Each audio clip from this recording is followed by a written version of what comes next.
Okay, and then I think intros are somewhat self-evident here. And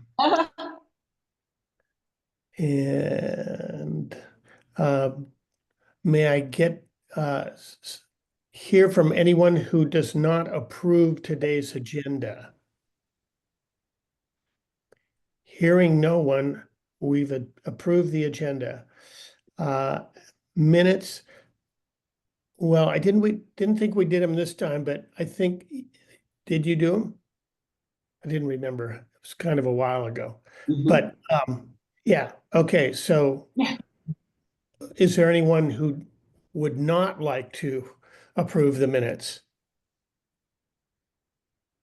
So I sent in the notes.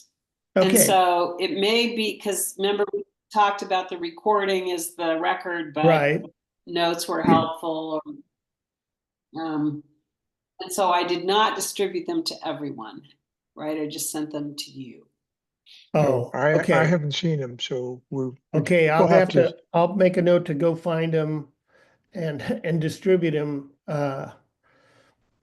so we can know whether we accept them or not. So Randall will go and get those notes distributed. So there is a recording, so if people need a recording, they can find out what happened in the meeting. And then, may I hear from anyone who has a conflict of interest with any agenda items today? Hearing from no one, we have no conflicts of interest with today's items. Okay, so thanks for getting back, Guy, and welcome, Mark. And we're kind of waiting for the guest of honor here. Sarah, this was set up around her availability, so I could walk down the street and knock on her door and see if I could get her attention, but otherwise we're at her mercy.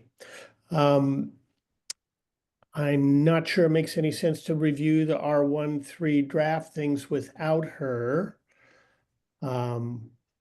Well, the only thing would be, I transliterated what I was given, the three inputs. And would be good to confirm that what I put down is what they intended. Okay. Lynn, I got a thing from Guy. Did you see that? I don't know what you saw, but I got something from Guy. Yeah. Yeah, I sent you, I blind copied everybody else. Okay. All right. So I would say we should work with Tom's what he put, the draft is in the document at this point, so Tom could share what's on the screen from that document. I think that would be the best way to go. Okay. That's our letterhead, by the way. Very nice. Very nice. Okay, so Nice panorama. So I did add some things that show up in the outline. So outdoor lighting, alternative, all these things are added, at least placeholders for what we Right, want. for the ordinance proposals. That should be. I should be able to click on that. Here we go. Okay, first question that I had that I mentioned in the I think in the cover letter for notifying of this draft. I think putting the state land use goals is sort of interrupts the flow of the document and its reference material. So I propose putting that in an appendix. Okay. Anybody object? Nobody objects. Okay. I didn't think so. Nobody else cares. I care. Well, I thought about it because I was going this is good to have these so people can read these before they read the other Yeah. things. But Yeah. if they really want to, they can go find them in the same document, so it seems reasonable. I'll make a reference to it Yeah. in the probably in the introduction Right, that sounds Uh, great. and put a link. Okay. So before can you go back, Tom, just one slide from where we are right here, back to the, not the FEMA, the one prior. Yeah. So,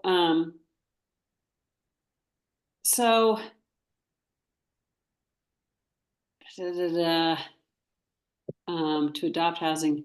Editor's note, we agree to defer action on this section until we got more guidance from the county. So, okay, good. Thank you. I just wanted to be sure. And I do want to say that just as preface to our discussion today, I reread Senate Bill 406 in preparation for this meeting. And I would just wanted to point out to people two things, and we discussed these when we were at Michael Schlichting's gallery for that meeting with Sarah, but I'm not sure in the kind of stuff that all got covered there. It was a lot to process. There's a good news piece and one that we should pay attention to. One is that we've been concerned about what can be built in this area and what it looks like and stuff. And one of the things I was reminded of when rereading the statute was that they regulate to comply with protective measures adopted by the statewide land use planning goals. So everything that we have in place already matters for purposes of this effort. I would like Sarah to tell me that it also is not just in compliance with statewide planning goals, but with the county's comprehensive plan, because those are two separate things. I'm assuming that's the case, but I'd like verification from her. And then the other thing that I had just, probably because, I just don't know why this came back to mind, but it was not discussed in that meeting that I recall at Schlichting's, is that all of the property referred to in this, all the development referred to in this statute is financed in whole or part by federal state housing agency or a housing authority which provides rent supplements or housing vouchers. So it's a little different than this notion that we've talked about in the past about, that certainly there are private developers who work in that framework, but that is a pretty specific framework. And one of the issues we would want to ensure, it seems to me, in Neskowin's setting is that, given the nature of the community, is that was aligned with the community plan.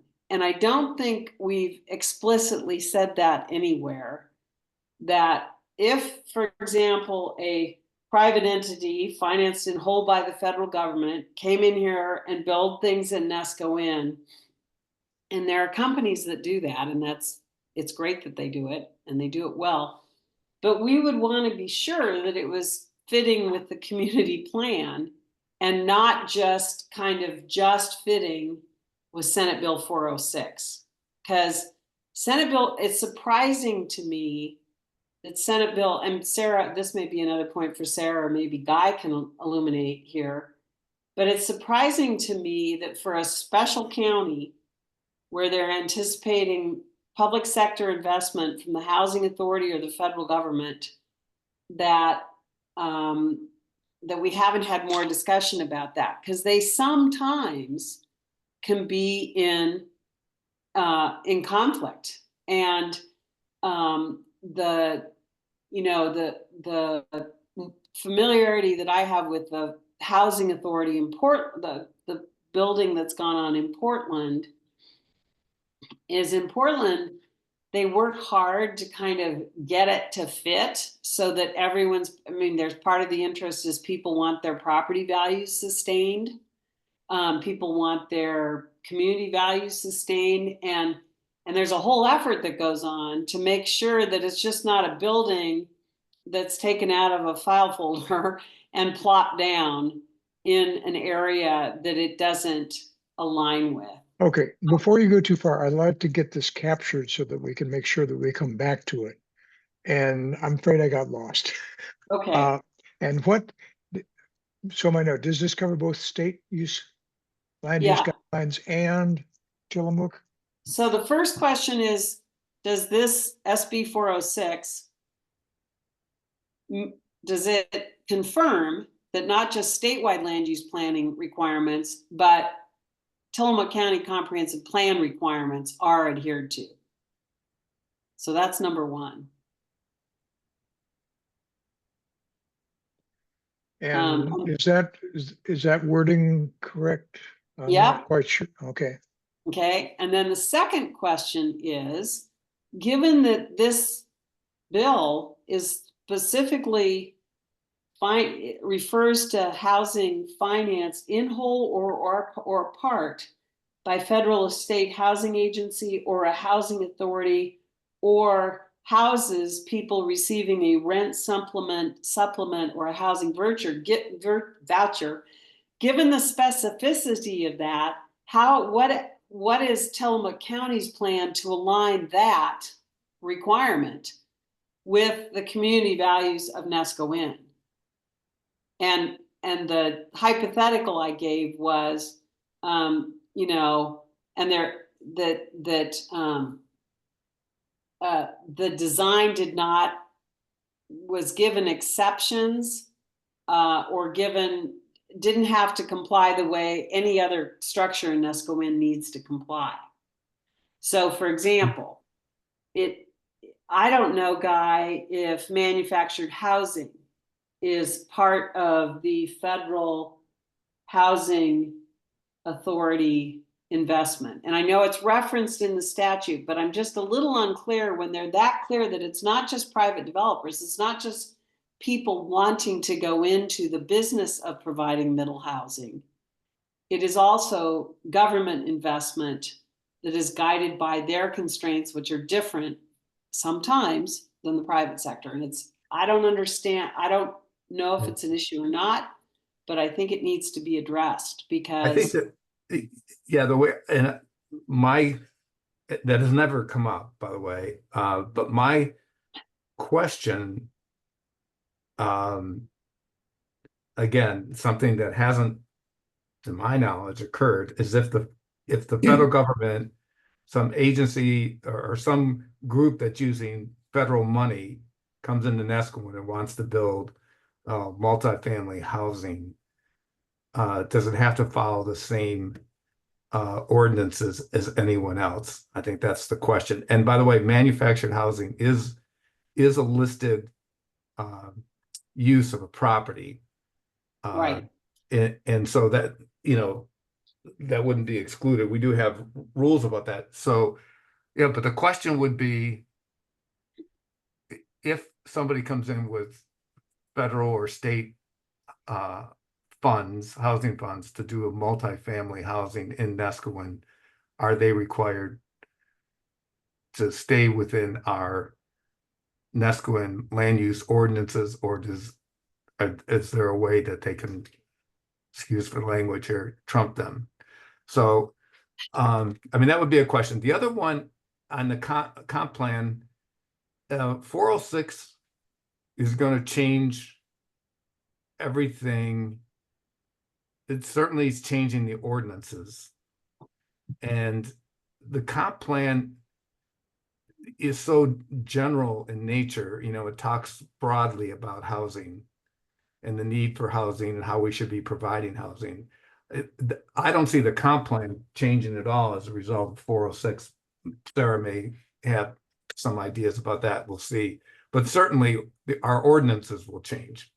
And that's the thing. So Right. And part of the reason this came up, the reason I was thinking about this when it was brought back to my front of my mind that this could be federal or state housing is that, for example, we have we've talked about what are these ordinance changes we want to make to improve the fit.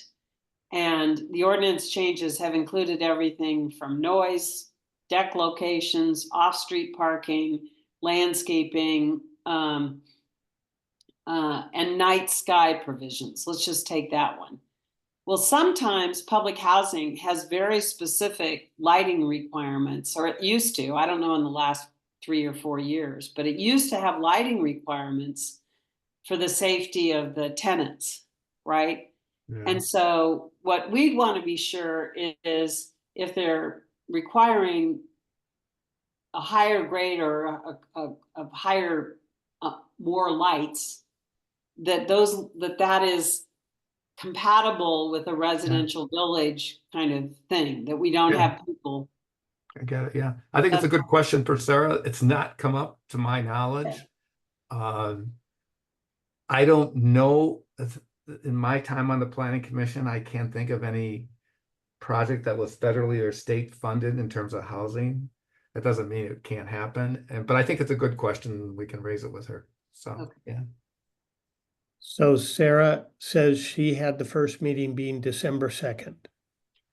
Yes, I thought this meeting, I was going to say, Ren, I thought this meeting was just for us to discuss, or guys, in our previous discussion about ordinance proposals. Okay, that's fine. I wrote her, okay, we will hone our list. So that's Yes. what we're doing, is we're honing the list. Okay. Yeah.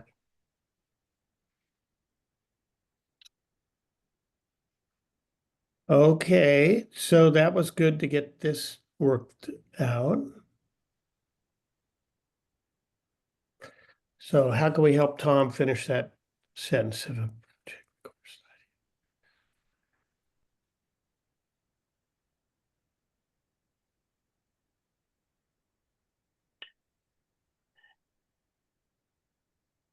Yeah. So Is that a good question there? I mean, example question? yes, it is. I guess to go up to the earlier part, and I Okay, know Guy, we need to look at Guy's ordinances. As I understand the ordinance, Senate Bill 406, I'm not sure it requires us to adopt housing production strategies. I mean, now that I've just so recently read it, and Guy, I don't think we do anything about housing production in Neskowin. No. We have to accommodate the Yeah. county's or the state's housing production goals if we can be. I mean, someone with private property has to sell it to someone and say, yep, I'm going to let federal housing build a housing thing here. I don't know that we as a community get to adopt housing production strategies. No, and I'm not sure we're required. I mean, the difference between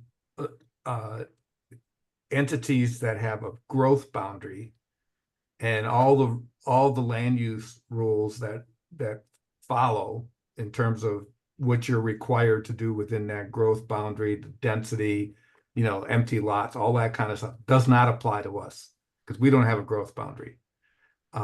We have a community boundary. So I'm going to say that a lot of those rules we don't have to deal with. But again, Sarah could comment on that. But it is a significant difference between us and any city or district, even Pacific City, which has a growth boundary, interestingly enough.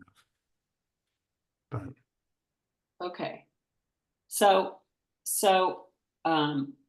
Tom, with regard to your document here, I think your redlining stuff is going to be very helpful to Sarah to focus kind of where we're going.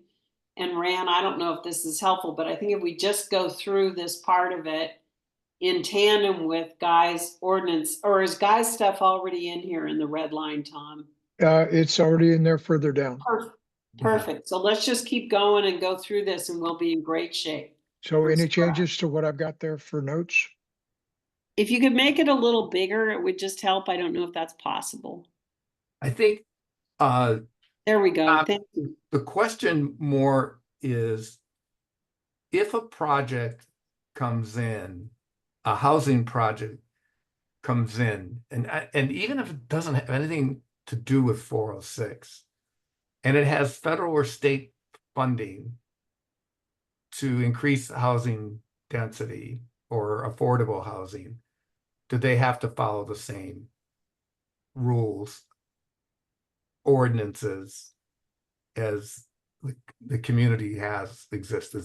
So if the question, if Neskowin, if somebody comes into Neskowin, buys a double lot, says they're going to build, you know, eight small townhouses, and it's going to be funded by the, you know, some federal housing authority, and like, you know, Lynn says, have all these requirements of safety requirements or whatever that may be different than ours, lighting, let's say, being one. Do they have to follow our rules? I think that's the issue. So and this isn't very good construction of a sentence, but just to capture that, it could be a 406, could be Oregon, could be federal, and Could it be might anything. be this plan or. It doesn't have, ordinances. 406 is not a requirement for housing. 406 allows housing. Ah, okay, so let's see if if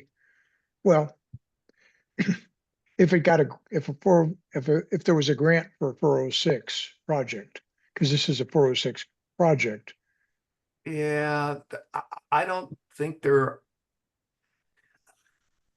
When you say 406 project, I mean, what 406 does is allow for increased housing density. There will be no 406. There'll be projects that will be allowed because of Senate Bill 406, But but they the won't be question, 406 projects.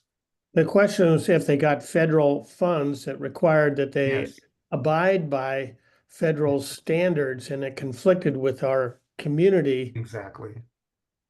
and it would jeopardize the funding, you know, then what happens? Who decides? Okay, is this sufficient or does it need more hammering and tonguing? I think it works. It'll get the discussion going, Yeah, and I yeah. think we'll trade barbs on exactly what is needed when Sarah's there, and so we can flesh it out in person. Okay, yeah, that's all I'm trying to do is catch the concepts. Right, right. And we'll talk, and you guys will talk about it. Okay. Okay. So, FEMA, sorry. yeah. Okay, so I organized this. Oh, can I just ask one question on FEMA before we go on to the Only next? one question? Yes. No, you can ask Only one little tiny question. There's And no that was such the- thing. there's And no that- such thing as a tiny question on No, the FEMA. that was the question. That's funny.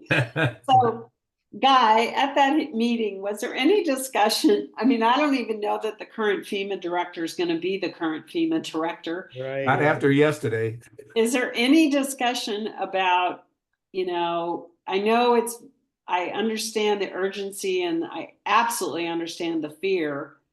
But do you have a sense of the timeline they're on or what, what? So What? here there was discussion, of course, because 99% of the people in the room kind of made it clear that with the change in administration, they were hoping that FEMA would go away on this. And so that came up several times. Well, if we just keep kicking this down the road, ultimately the new administration would say, this is crazy, we're gonna not do this. But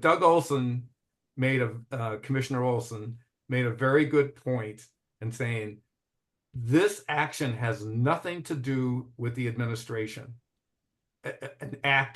Has nothing to do with an act of Congress other than the Endangered Species Act from 1972 or whatever it was. So it is a legal court action that we were responding to. So Doug's point was, anybody could be president, but if you can't, no administration can stop what's going on here because it's in the hands of the courts. And that's why we're speeding up this process, is because the administration was dragging its feet from 2013, 2023. And they got sued again by 2 environmental groups saying, you guys are dragging your feet. You've got a quarter to do this. And that's why we're in this time frame and pressure, like everything has to be done by December 1st. So I thought that was a good point. But you're right, Lynn, it was discussed, and I think people had some hope that Trump could somehow eliminate this, but I don't, I think the commissioners finally decided that that's not where their hope is.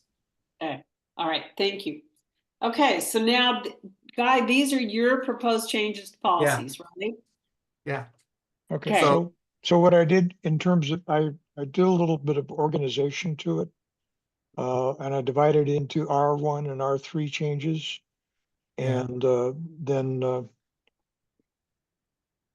reworded it slightly. I think I did make that spelling correction that Rand mentioned. Mhm. And then I had a typo in there. A new word, Guy. Stut cures.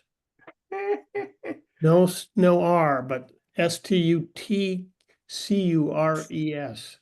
Yeah, That the curves. problem with not being able to see what you type. I'm sure. All right, perfect.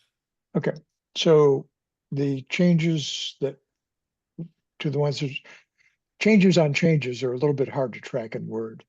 So there was an and in there, and that was terminated. Now there isn't. I'll make this better English wise. No, this works well.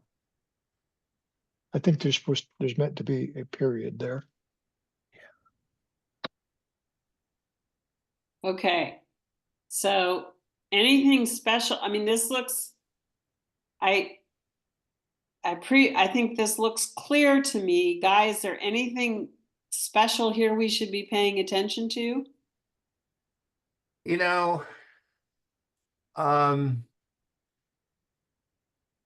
Looking at this again, the public sewer service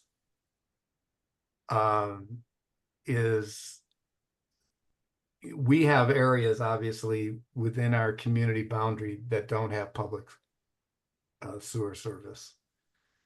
So we've got to change that language. I think it's just an availability of an approved sewer or septic service, something like that. I thought the statute required sewer. Because I don't think DEQ is allowing increases in reliance on septics for higher density housing.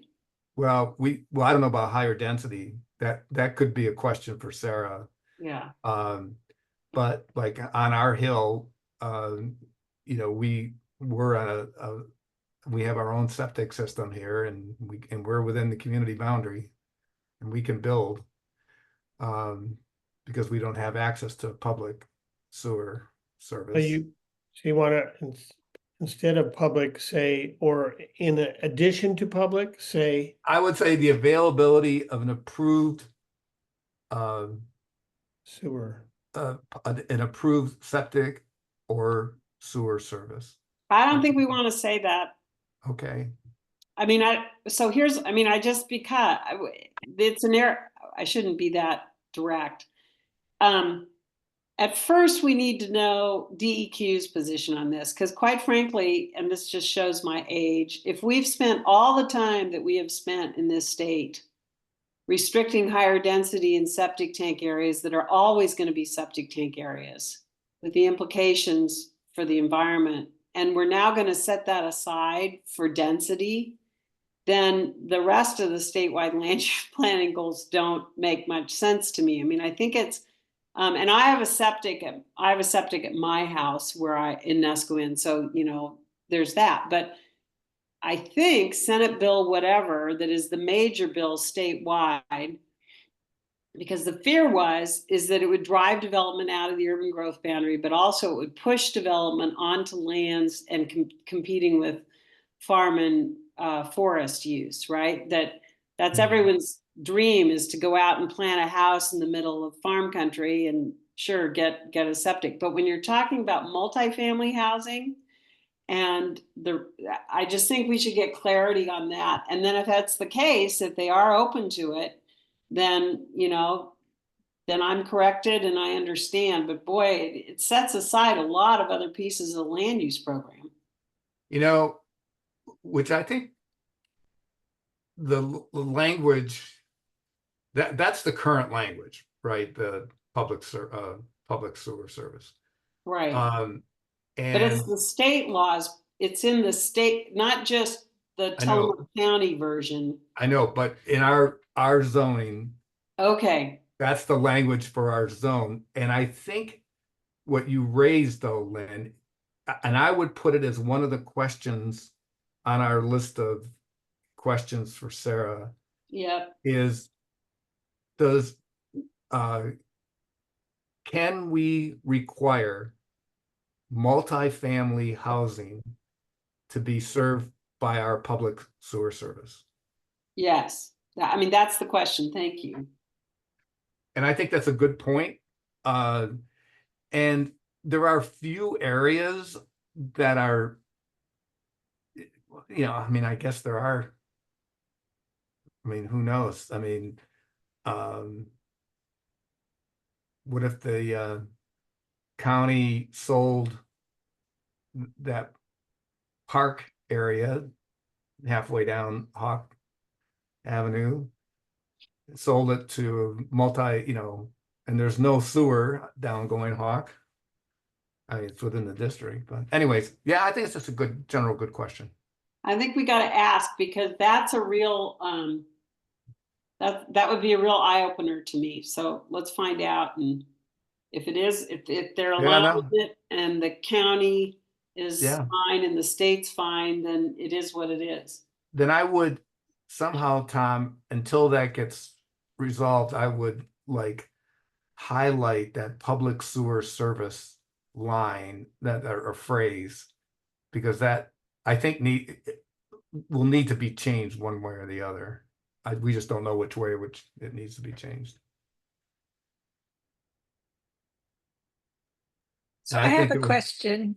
Are we talking about just development that has to do with SB 406, or no, any development? This wording is for any development in Neskowin? Exactly. Okay. Because it seems like any R1, any R1. And the next thing is any R3, which is more, you can have more density in an R3.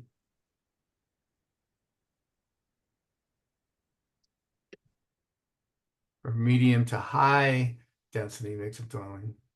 And okay, so we make this specific. Yeah, the basic thing that I changed was to make it clear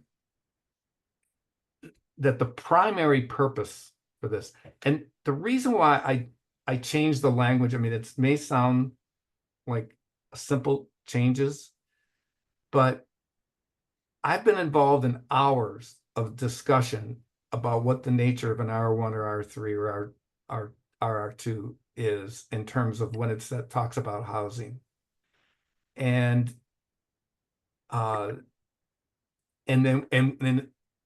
that's around when you have these other outright uses like farm and forest. And so it may help those discussions. It's not within the legal definition of what's allowed outright or conditionally within those zones, but it sends a message to the Planning Commission that this is what we see these zones for. It is primarily residential, and that may help. That's why I made the changes. I had a question about that reference. Is that to an ordinance, or is that to a definition that we're going to propose? No, it's the ordinance language. Okay. Right? Now, did you? I thought one of them actually wasn't defined. one of the magic terms. It wasn't farm and forest then, I guess. Farm and forest, we would love to redefine. Sarah, I think, told us at the last that a redefinition could possibly trigger Measure 56. Yep. Remember I tried to say, I know the answer. I mean, would be lovely to have Lincoln County's definition of farming, farm uses in a residential zone, but it's district by district. I mean, Okay. it'd be a takings in Tillamook County, not a takings in Lincoln County. So, Okay. So, Guy, okay. I think the advantage of what we've got here is it gives Sarah something to directly respond to. But point of clarification, I thought the new, and maybe it's just for the Portland metropolitan area, I thought the new state housing bill required multifamily in R1. It was specifically designed to say, look, all you people living in neighborhoods of single family residences. Yeah, it did. That day's over. And Yeah. if someone sells a lot in your neighborhood, we can put a 4-unit thing on it. And that was again, what made it 406 unique is the tag of Tillamook County. So you're right, that language was for all cities. Everybody that had a growth boundary, R1, they had to allow multifamily housing. Right. It did not apply to unincorporated communities. And that's why Tillamook County came up with this 406 is going to apply to all of our unincorporated communities. Thank you. So the county decided to enforce that? That was not my understanding. Oh yeah, no, they're writing the rules now, supposedly. We've been waiting for 6 months or longer. Or just waiting on what the language is going to be for our R1 and R3 and RR2 zones. Yeah, it'll be enforced. Okay, so we actually have a prayer of making some impact on it. Maybe a small prayer, but anyway. Okay, just curious. Yeah. Because if it was a state, there would be virtually nothing we could do. Okay, so Yeah. Any changes to what I put in?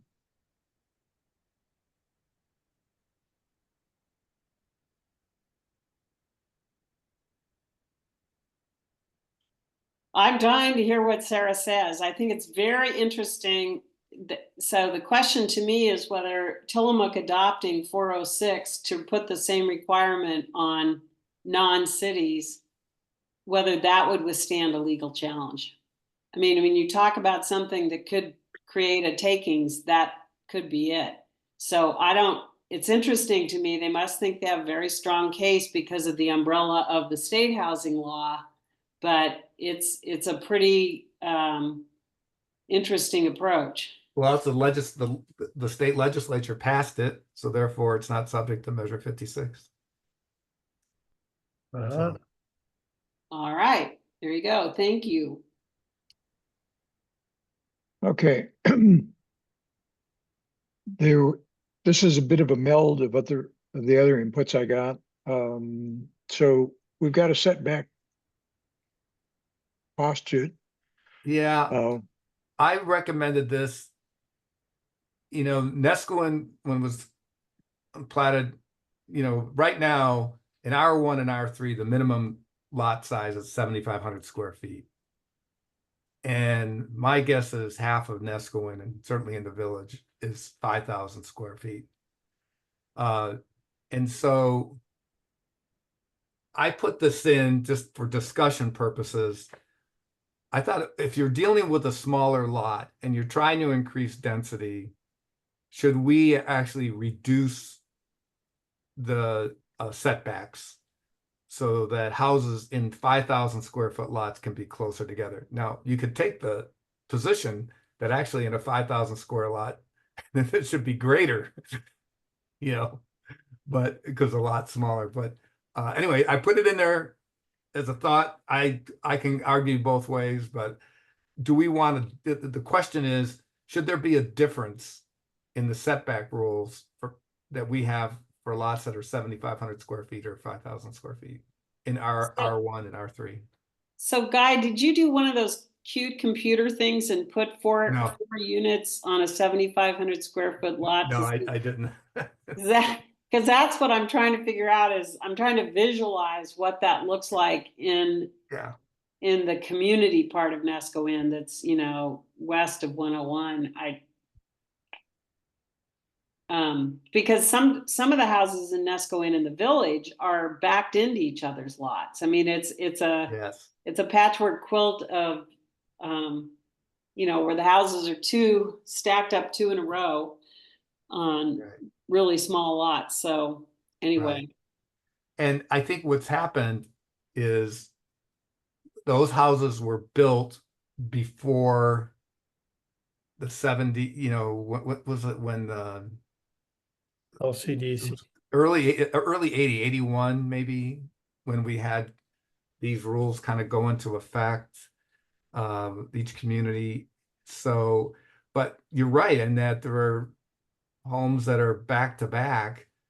You wouldn't be able to do that today because of the setback rules. But is it something that we, want to consider allowing? I think it's a question. I'd be curious what Sarah thought about that. Yeah. No, It's an attempt to increase density anyways. Cool. On the remove all non-residential uses from NR1 and 3. That's just a recommendation. Well, no, I think that's really important to have in there, right? Yeah, no, that's fine. For many reasons, but most of all, to hear Sarah say, particularly in a community the size of Neskowin, to be honest, if we're going to get our housing requirement met, which I keep hearing is around 40 houses, you've got to remove all non-residential uses because you have so much finite land. I also am not sure that federal money can be used to build in a tsunami zone. And so I don't know whether that puts all the pressure to the west of the highway or to the east of the highway. I don't know, but it would surprise me given what FEMA is working on right now and given the recent round of hurricanes, if you can build public housing in a tsunami zone. Has Sarah ever answered that question? Well, we've never had really federal money build housing in Tillamook County. Right. So. And may never have federal money. Yeah, right. Okay, thanks. My next one was I figured let's just I would say what kinds of things would I like to hope to see. The frustration I've had since I started in the CAC in 2006 was an argument over who maintains the beach access points. They are all county roads. There is, in my mind, a responsibility from the county to keep access points open and safe. And we have gone back and forth, and there's been some awful things where the property owners, either side of those access points have been charged with repairing them. It's a county road. So anyways, I threw it in there. I don't know. It's just a recommendation that if the county won't take care of our general roads in the community, it seems to me that there's an extra special responsibility when it comes to access to the state park called our beach. And it should be accessible. It's safe. Anyways, threw it in there. I think it should be in there. I think it'll be, again, interesting to hear what they say, particularly because there's lack of clarity about, apparently at the county level right now, which roads are their roads and which roads are our roads. There's a whole issue going on with that. So anyway, I think it's great to have it in there. I think we'll get a lot of clarity. Okay. Anything more on this? No, I had some others, and let's see. Yeah. These were the new ordinances. I split them out. New proposed possibilities. So the outdoor lighting thing, I went to Deschutes County. Deschutes County has an amazing, they have a whole brochure online that everything from the language of the ordinance to where to find the lights, to how to talk to your neighbor about their lighting. I mean, it's unbelievable what they've got set up there. But this is the basic language. We'll see. I mean, I think we should have an outdoor lighting otherwise known dark sky ordinance, and I think we can borrow it from Deschutes County. I think that's a great And then, find. yeah, alternative energy.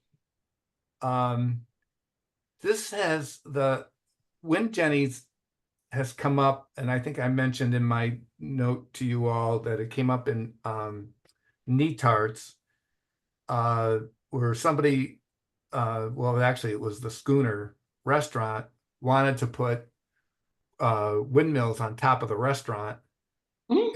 And the people who lived behind up above and behind the restaurant were protesting that they did not buy into wanting to have windmills in their direct view, and then the noise concern, and then of course it was killing birds and everything else. But so I just threw this in as almost like a placeholder to restrict the height. It can't exceed the building height code. You know, if somebody wants to put a little mini unit on the side of their house and they live on the beach, as long as it doesn't go above 24 feet, you know, I mean, I just threw that in. I mean, it's something we can talk about. Then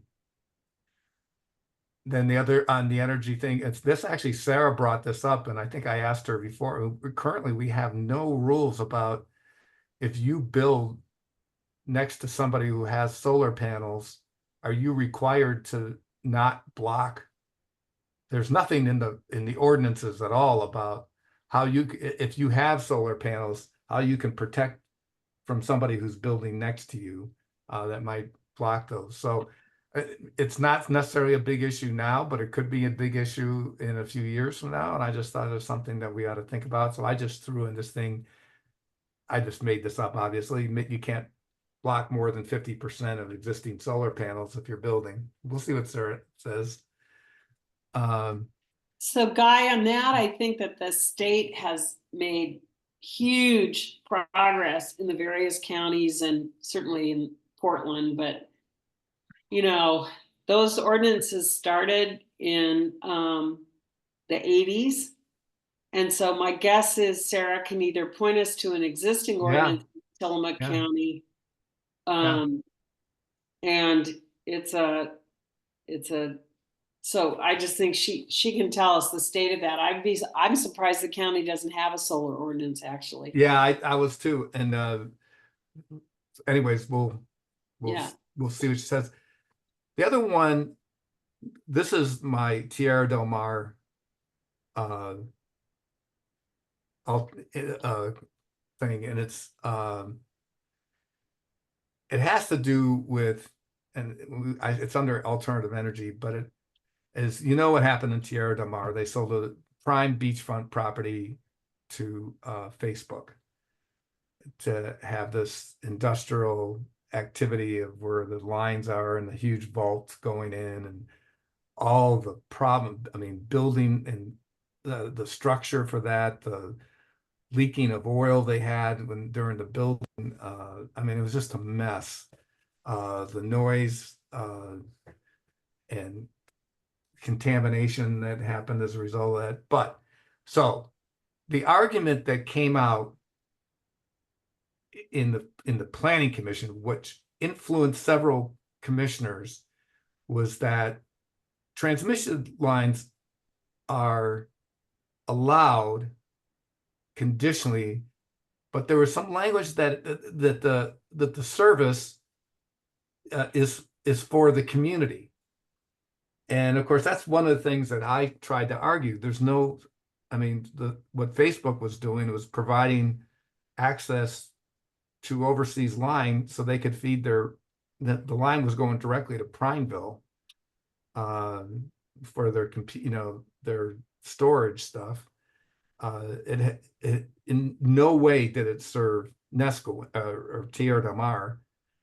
So, but somehow people just allowed it. They kind of stretched the definition of what transmission lines and development would be. I mean, the whole purpose of that language in there is if PUD or somebody has to come along and do something to provide electricity to the houses around you, that's allowed. They can put something there. Or if that has to be the place where they've got to put a little mini substation or something because of what the breakers, safety or whatever, that's fine. It's to serve the community. So I wanted to put some language in it that says, if there is any quote unquote thing under this transmission thing, that it's not going to be, it is going to be something that serves the community, and that it should not occur on oceanfront property. So I threw that out. So I think Sarah will be able to tell us this, but there's, Yeah. obviously utilities have eminent domain. And they also have the requirements for utilities under the Coastal Zone Management Act, which allowed that to be built. I don't know what they would do in Neskowin's case, but and none of those came up with Facebook. So that's the point. And it was an interpretation by the Planning Commission that allowed for Facebook to come in. Okay. Into a residential area. It's different where the Amazon cable comes in Wainema, because it's not coming into a residential zone.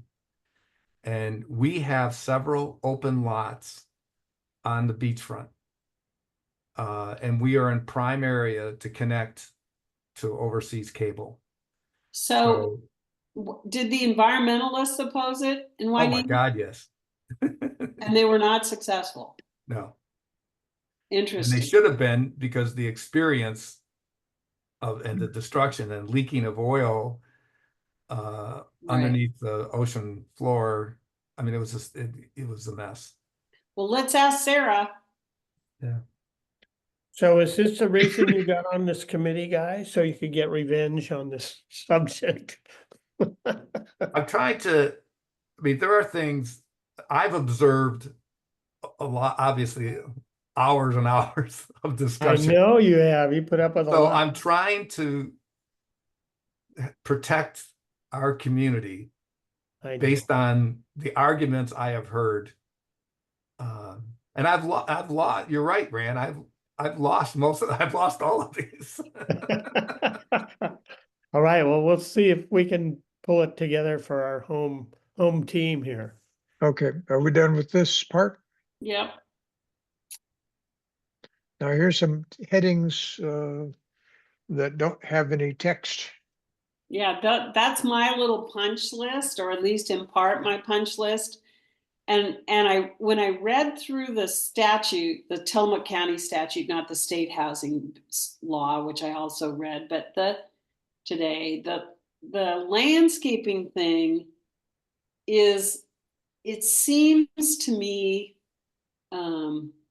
implicit in the current 406 language that landscaping requirements for multifamily housing packages have to comply as they would anywhere else in the county. But I'm not sure of that. So our question for Sarah is, for this new multifamily dwelling, the 4 houses on a lot thing, do the landscaping requirements that are applied elsewhere apply? And I guess worst case scenario is, are there such standards? I don't know. I think Lori pointed out, Lynn, that the short-term rentals have to dedicate a certain amount of their property, not to just parking, but to actual landscaping and garden and stuff. So, I mean, it seems there's a precedent there in those basically commercial properties in neighborhoods that they require landscaping. So it seems like there's a basis for the argument. Yeah, Also, the same with the noise parameters.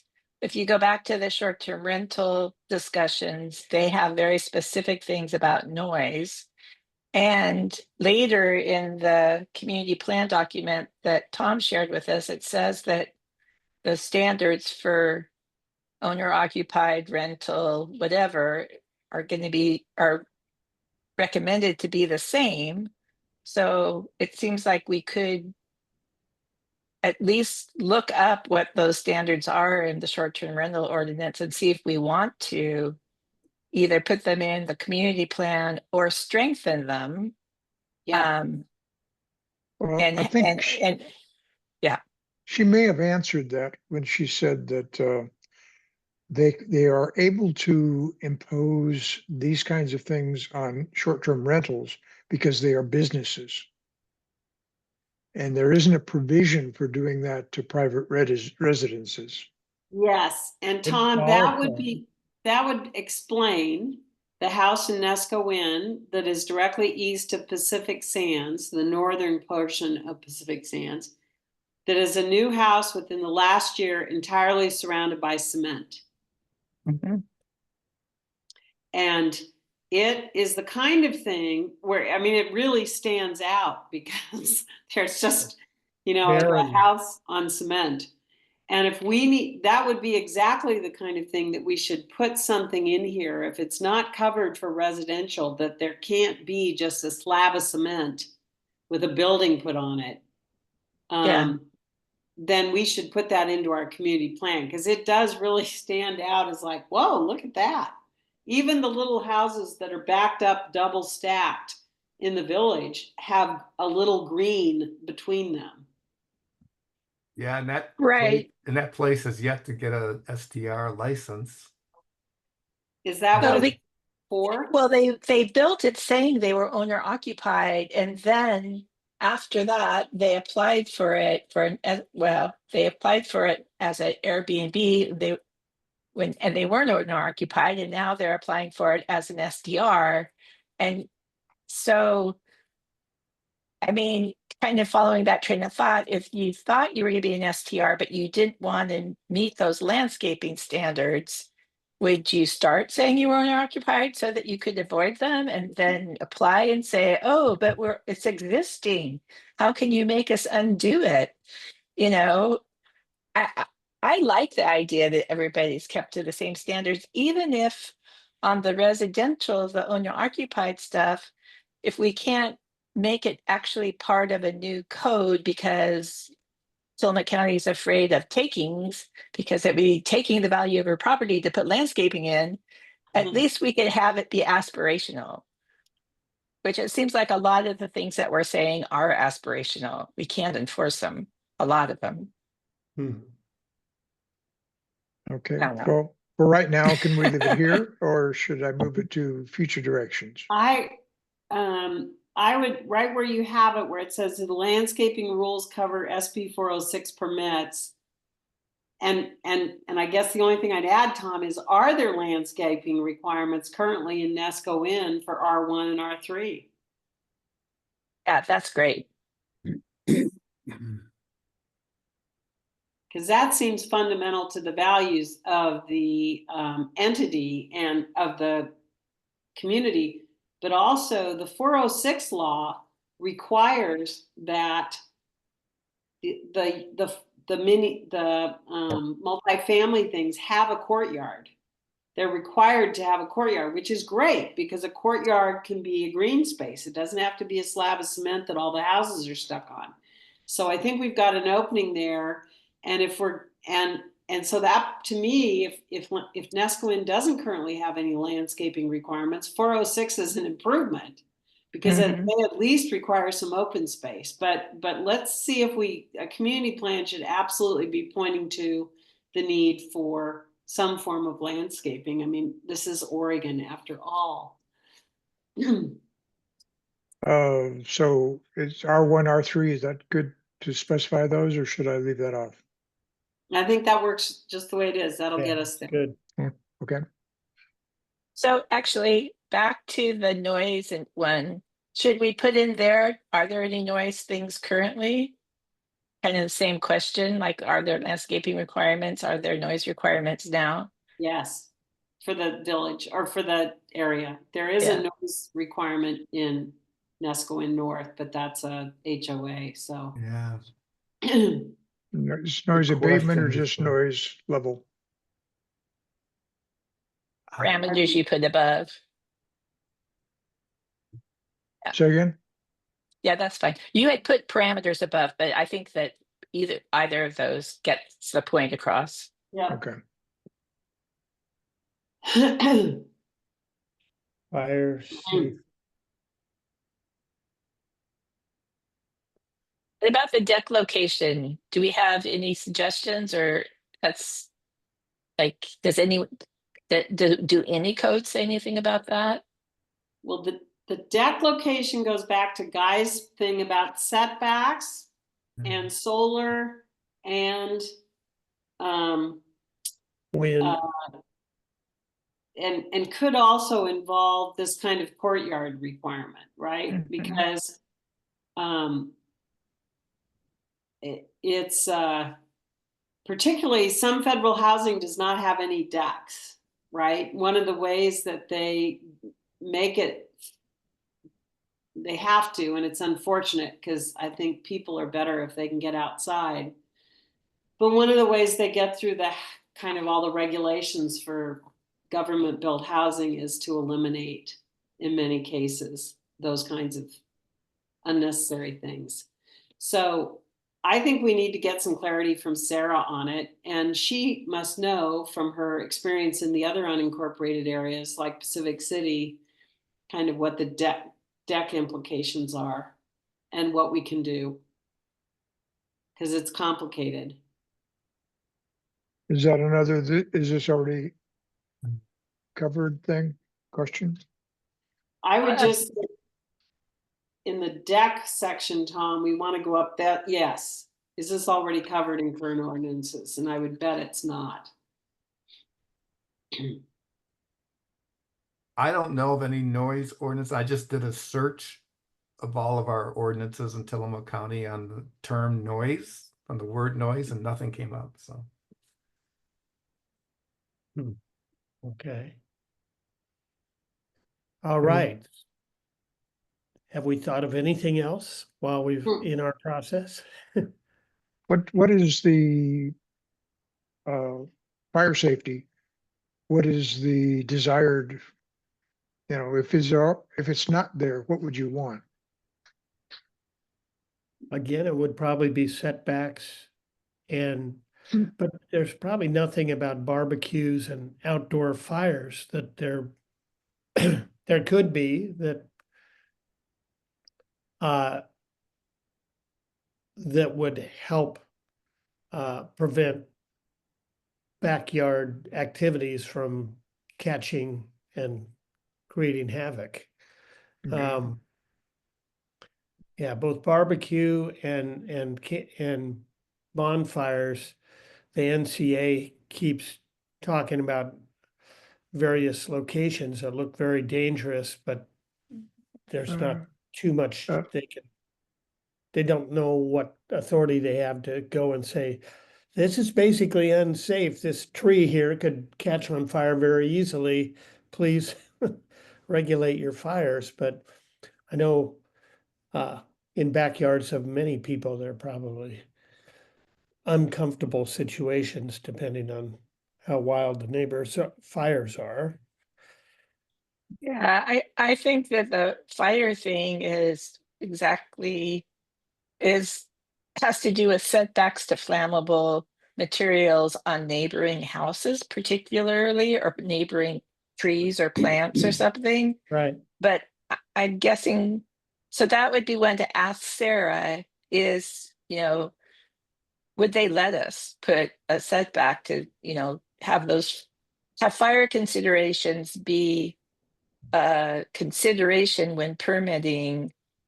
I don't know if they permit fire pits or anyway, what things Sarah says we could put into our code Or once again, is this going to be something that we need to make this an aspirational, like best practice? We hope Neskowin pays attention to these things so we don't burn down, you know. I love Um, that. So that's I think that's great. I mean, I think it's, I'm just sitting here listening to the discussion and thinking about, the fact that back in the day, so much of this was, Neskowin was like the center of common sense neighborliness, right? It just all was, right. no one would ever have said, I'm going to be an owner occupied owner and then switch to, Vacasa or something. I mean, because it would have been in Dishonest. yeah. So anyway, but I think we got to ask her about that fire safety stuff. I did not see anything in 406 about outdoor stuff other than the courtyard. That's the only thing. Yeah. Well, from personal experience, when our neighbor was renting her house, people had a bonfire up there, and there was summertime, which was a good strong north wind, and it blew all these burning embers on our roof. And luckily, my son-in-law was here, and he was up on the roof fighting fires, small little fires on our roof. During the neighbor's party. Jesus.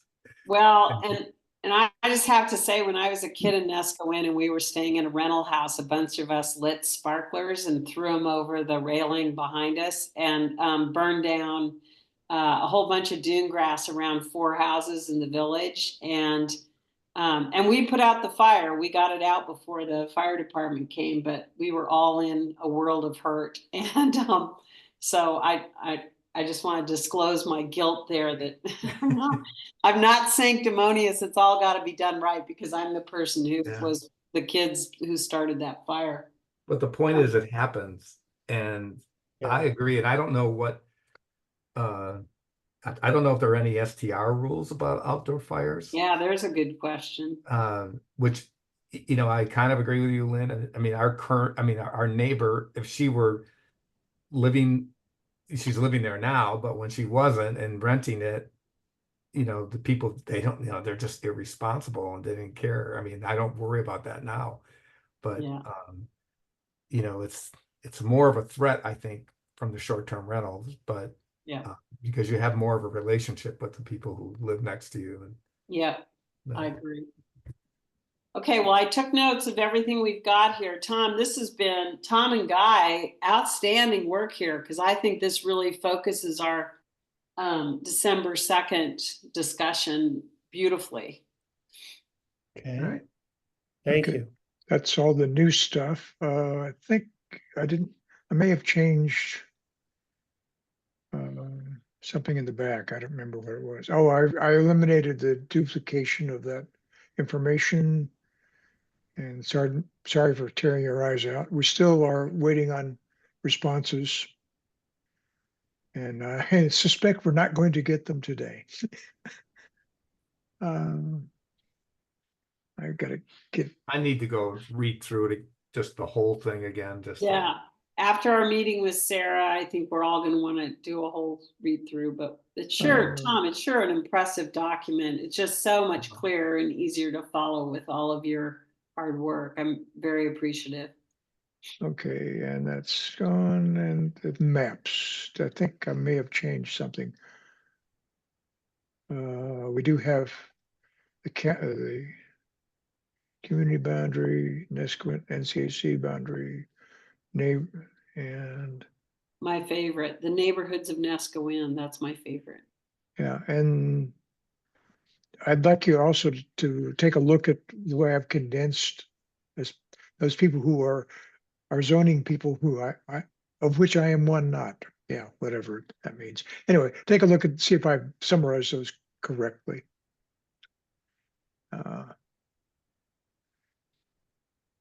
And that's a county map Although I replaced the key with something that you can actually read. Well done. Thank you. Important Thank you, detail. Okay. Thank you, thank you. Okay, so if we start talking about where things are in the community plan on the last page is where the zones are and what they are.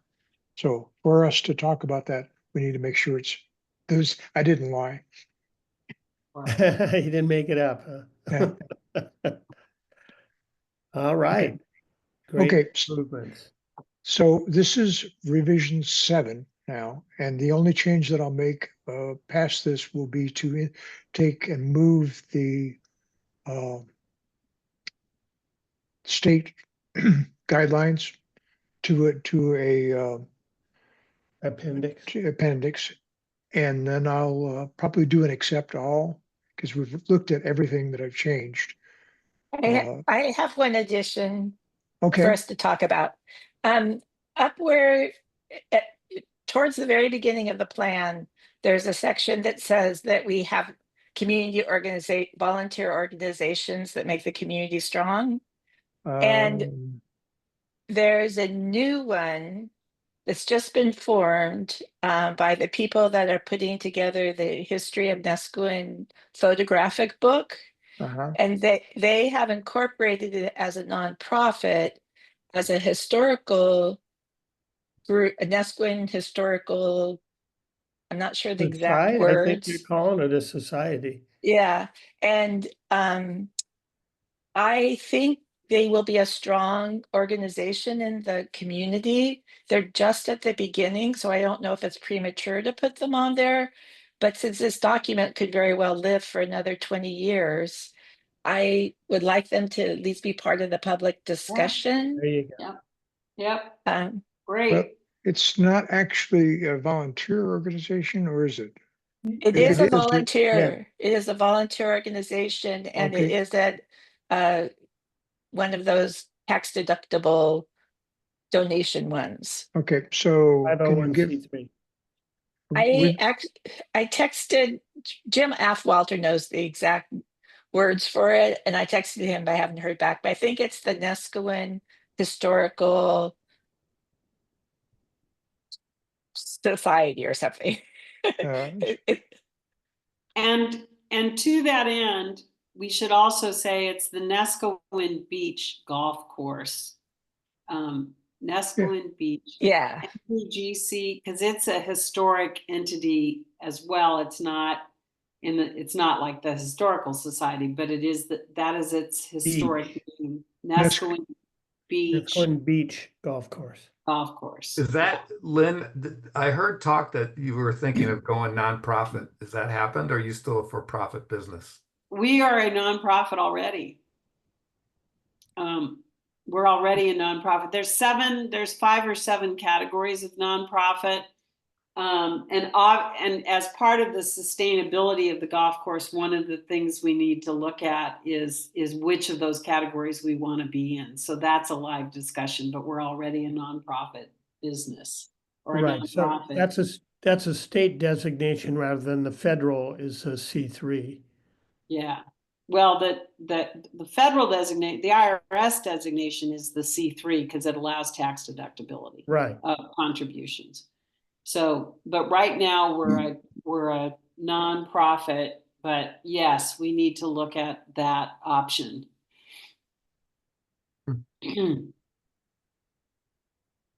For our future. Okay. Anything, is that sufficient change to this, or does more need to change? Yeah, I'll try to get you the official name. I will get you the official name as soon as I hear it. Okay. Call Now, Cameron. we have a placeholder, so I won't forget. Right. I think I'm a great believer in putting placeholders in where we're meant to get more information, because if we don't, it won't happen. It So disappears. do we need to say here that we have a volunteer fire department? Because it is a volunteer fire department. Yeah, except that they are mentioned down here. Okay. All right. Great. They're mentioned. Safety and resilience. Yeah. Yeah. Okay, Well, we'll all do a thorough read through because we're getting after next session and whatever we insert after that, that will be a good time to fine tooth comb it. Not that Tom isn't already doing that, but now, we have different remember, kinds of combs. I am not a subject matter expert. I am a document expert. Okay, So all right, so we can all help.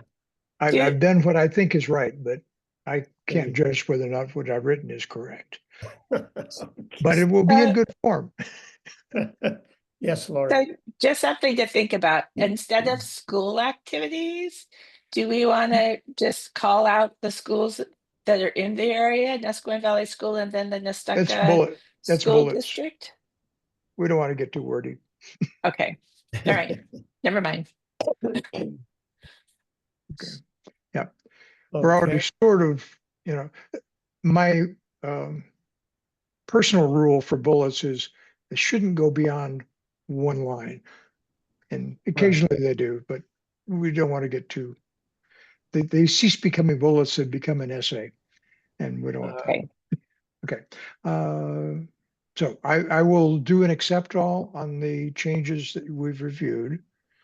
I will then, well, I'll move the document, the state The goals. goals to goals. the appendix. I'll move that, then I'll do the accept all. So you won't have to look at all that red line. Okay. There's a Pulitzer in this for you, Tom. A what? A A Pulitzer. Pulitzer. Pills are, I'm not gonna hold my breath on that one. Yeah. I don't think that particular committee cares, but I could be wrong. They should. Okay. All Okay. right. I'll get notes to you, Ran, in the next week. Pardon me? I'll get the version of the Oh, notes thank or you. whatever. The for you. summary, right. That's Yeah. great. And then we will have something beyond the recording to approve. And if people want to know, they will have an easier way to get the summary. So thank you. Yeah. Yeah. Thank you. All righty. Well, I gotta hop into the executive committee meeting next. So Oh, good for you.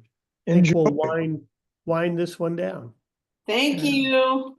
All right. Thank you, Okay. everyone, for getting us farther along here, and we're prepared for Sarah next time. Yes, for Have December her throw 2nd. it all out. What is the next date? December 12th? December 2nd. Yeah. To December 2nd at 2 p.m. Okay, I will be on vacation. Okay. So you'll have to survive without me. Okay, well, we'll take very good notes then. Yes, we'll take really good notes. Thanks for the heads up. Yeah. Yeah. Okay, with that, I will, let's see, look at my sequence here. And no more public comments. We have no fun from the outside, so the meeting is adjourned. I will stop the recording. Thank you.